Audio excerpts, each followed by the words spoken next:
Real Madrid'de Sergio Ramos 10 yıldır aynı mevkide oynuyor. O mevkide biz 10 yılda 17 tane 20 tane oyuncu kullandık. Benzema, Real Madrid bizden daha zengin. Benzema bir tane santrafor 10 yıldır 9 numara oynuyor. Biz sadece geçen yıl 6 ayda 5 tane 9 numara değiştirdik o mevkide. Biz futbol takımını para kazanacak duruma getiremiyoruz.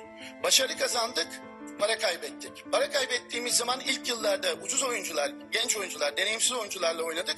Hiçbir şey yapamadık. Yani zaten en kötü dönemimizdi yönetim kurulunun göreve geldiği zaman. Bütün iş burada hassas olan nokta sportif başarı mali başarıyı getiriyor. Mali başarı sportif başarıyı getiriyor. Bu ince bir çizgi. İkisinden bir tanesi -1 olduğu zaman hepsi bozuluyor. Real Madrid'de 10 yıldır Ramos